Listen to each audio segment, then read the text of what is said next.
okay? Fake news. It's fake. And here's some proof, all right? Just this week alone, News24 had to give out 2 apologies to AfriForum. 2, not 1, 2. That's without the countless other apologies that they've given over the years. Yeah, so much for being the most trusted news source in South Africa.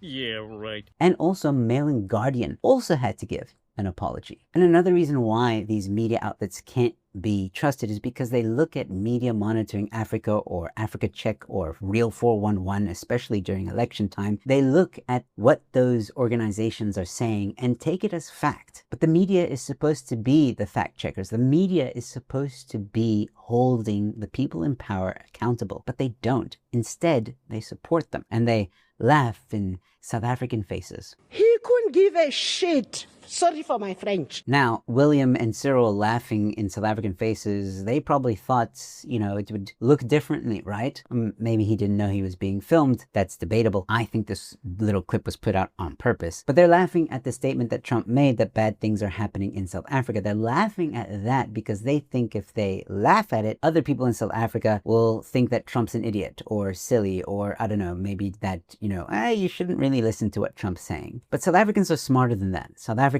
are angry. South Africans are upset. There's a water crisis in Johannesburg. There's uncontrollable crime. The justice system is failing, as we're seeing with the current commission that's happening in South Africa at the moment. Unemployment, the highest it's ever been. And as I mentioned earlier, the rampant crime that exists in South Africa. And that's without mentioning the other bad things that are happening in South Africa, like race-based laws, EWC, farm murders, and the growing poverty that is happening in South Africa. These issues aren't made up, they're real. And the more they increase, the worse things get. Our economy is in the shit, pardon my French, and you can't have an economy that is dying and expect people to prosper. You can't have a justice system that is failing and a police system that is failing and expect people to feel safe. Criminals run this country, and I'm not talking about the ANC, I'm talking about actual criminals, gangsters run this country. Now, of course, one could say that the ANC is part of that syndicate, but that's all allegedly and speculation. Even though we know the ANC is rampant with corruption, so nothing would surprise me at this point. And let's not forget, the ANC loves socialism.